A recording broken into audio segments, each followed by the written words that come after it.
നമസ്കാരം, ദീപിക ന്യൂസിലേക്ക് സ്വാഗതം. പ്രധാന വാർത്തകൾ. മിനിമം ബാലൻസ് പിഴയായി രാജ്യത്തെ പൊതുമേഖലാ ബാങ്കുകൾ പിരിച്ചെടുത്തത് കോടികളെന്ന റിപ്പോർട്ട്. 8000 കോടി രൂപയാണ് രാജ്യത്തെ 12 പൊതുമേഖലാ ബാങ്കുകൾ കഴിഞ്ഞ 3 സാമ്പത്തിക വർഷം കൊണ്ട് ജനങ്ങളിൽ നിന്ന് പിരിച്ചെടുത്തത്.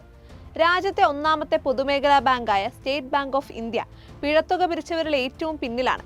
കേന്ദ്ര സർക്കാർ പാർലമെന്റിൽ വെച്ച രേഖകളിലാണ് ഈ വിവരങ്ങളുള്ളത്. പിഴത്തുക ഈടാക്കുന്നതിൽ മുന്നിലുള്ളത് പഞ്ചാബ് നാഷണൽ ബാങ്കാണ്. 2023-25 സാമ്പത്തിക വർഷത്തിനിടയിൽ 1577.87 കോടി രൂപയാണ് PNB മിനിമം ബാലൻസ് ഇല്ലാത്തതിന് ഈടാക്കിയത്. രണ്ടാം സ്ഥാനത്ത് ബാങ്ക് ഓഫ് ബറോഡയാണ്. 1272.17 കോടി രൂപയാണ് ബാങ്ക് നേടിയത്.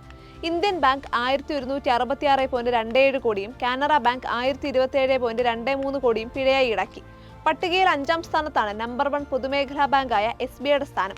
932.82 കോടി രൂപയാണ് ഇക്കാലയളവിൽ SBI പിരിച്ചെടുത്തത്. സ്റ്റേറ്റ് ബാങ്ക് ഓഫ് ഇന്ത്യ ഒഴികെയുള്ള ബാങ്കുകൾ കഴിഞ്ഞ 3 സാമ്പത്തിക വർഷങ്ങളിലായി SMS സൗകര്യങ്ങൾ നൽകുന്നതിന് ഏകദേശം 3388 കോടി രൂപയും ഈടാക്കിയിട്ടുണ്ട്. 2020 മുതൽ SBI ഈ ചാർജുകൾ ഒഴിവാക്കിയിട്ടുണ്ട്. ഗുണ്ടാപിരിവ് നൽകാതിരുന്ന യുവതിയെ ഗുണ്ടാ സംഘം കൂട്ടബലാത്സംഗം ചെയ്തതായി പരാതി. തിരുവല്ലയിൽ സ്പാ ജീവനക്കാരിയെ കാപ്പ കേസ് പ്രതിയും കൂട്ടാളികളായ 6 പേരും ചേർന്ന് കൂട്ടബലാത്സംഗം ചെയ്തതായാണ് പരാതി. കാപ്പ കേസ് പ്രതിയും കൂട്ടാളികളും സ്പായിലെത്തി 50,000 രൂപ ആവശ്യപ്പെട്ടാണ് യുവതിയെ ഭീഷണിപ്പെടുത്തിയത്. തൃശൂർ സ്വദേശിയായ ഉടമ 10,000 രൂപ നൽകാമെന്ന് ഇവരോട് പറഞ്ഞു. ആ പണം പോരെന്ന് പറഞ്ഞാണ് റിസപ്ഷനിലുണ്ടായിരുന്ന 2 പെൺകുട്ടികളിൽ ഒരാളെ മുറിയിലേക്ക് വലിച്ചുകൊണ്ടുപോയി പീഡിപ്പിച്ചതായി പരാതിയിലുള്ളത്. ഇതിന്റെ ദൃശ്യങ്ങൾ ഇവർ മൊബൈലിൽ പകർത്തിയെന്നും സംശയമുണ്ട്. പീഡനത്തിന് ശേഷവും പ്രതികൾ ഭീഷണി തുടർന്നു. സംഭവത്തിൽ മരണ സുബിൻ എന്ന സുബിൻ അലക്സാണ്ടറും 3 പേരും അറസ്റ്റിലായിട്ടുണ്ട്. കേസിൽ ആകെ 6 പ്രതികളാണുള്ളത്. കേസിലെ 3 പ്രതികൾ ഒളിവിലാണ്. ഫെബ്രുവരി 1 ഉച്ചയോടെയായിരുന്നു സംഭവം. സർക്കാർ ജീവനക്കാരുടെ ശനിയാഴ്ച അവധിക്ക് തത്വത്തിൽ അംഗീകാരം. ആഴ്ചയിൽ 5 പ്രവൃത്തി ദിനം സർവീസ് സംഘടനകൾ അംഗീകരിക്കുകയായിരുന്നു. പ്രവൃത്തി സമയം കൂട്ടുന്ന കാര്യവും അംഗീകരിച്ചു. എന്നാൽ പൊതു അവധിയും കാഷ്വൽ ലീവും ചുരുക്കാൻ അനുവദിക്കില്ലെന്നും അവധി വെട്ടിച്ചുരുക്കാനാകില്ലെന്നും സംഘടനാ പ്രതിനിധികൾ നിലപാടെടുക്കുകയായിരുന്നു. ചീഫ് സെക്രട്ടറി വിളിച്ച യോഗത്തിലാണ് സംഘടനാ പ്രതിനിധികൾ നിലപാട് പറഞ്ഞത്. ആരോഗ്യ മേഖലയിലെ ജീവനക്കാരുടെ പ്രശ്നം പ്രത്യേകം പരിഗണിക്കണമെന്ന് സംഘടനാ പ്രതിനിധികൾ ആവശ്യപ്പെട്ടു. സർക്കാർ നിലപാട് അറിയിക്കാമെന്ന് ചീഫ് സെക്രട്ടറി പറഞ്ഞു. അതേസമയം അവധി വെട്ടിച്ചുരുക്കുന്നതിൽ ആവശ്യമെങ്കിൽ വീണ്ടും ചർച്ച നടത്താനാണ് തീരുമാനം. കളമശ്ശേരിയിൽ നിന്ന് കണ്ടെത്തിയ മൃതദേഹം കുവൈറ്റിൽ നിന്ന് നാട് കടത്തിയ കൊൽക്കത്ത സ്വദേശി സൂരജ് ലാമയുടേതെന്ന് സ്ഥിരീകരണം.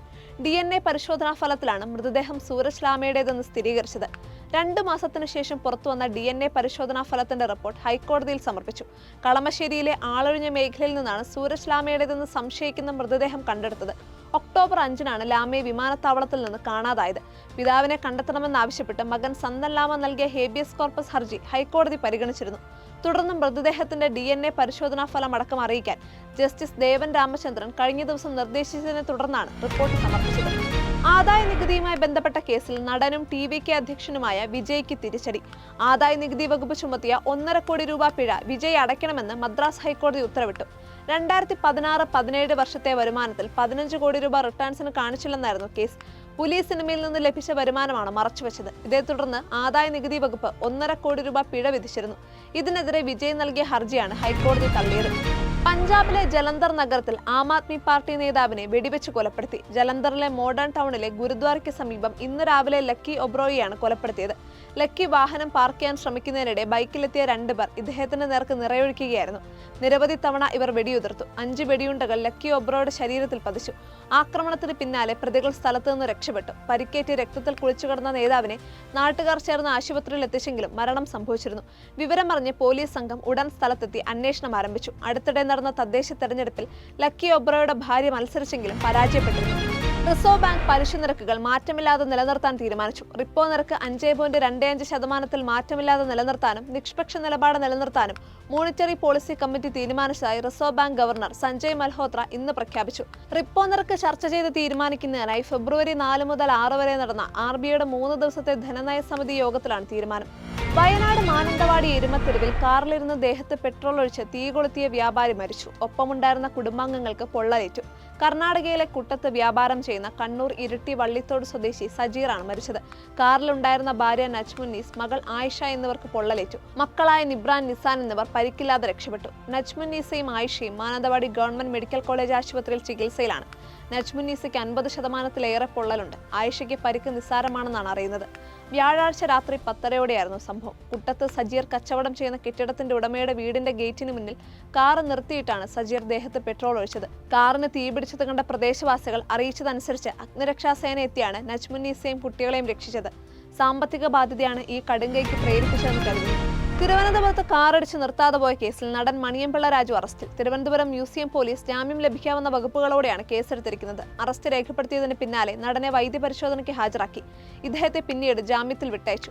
അപകടകരമായ രീതിയിൽ വാഹനം ഓടിച്ചെന്നും പരിക്കേറ്റവർക്ക് പ്രഥമ ശുശ്രൂഷ നൽകാൻ സഹായിച്ചില്ലെന്നും യഥാസമയം അപകട വിവരം ഉത്തരവാദിത്തപ്പെട്ടവരെ അറിയിച്ചില്ലെന്നുമാണ് എഫ്ഐആറിൽ പറയുന്നത്.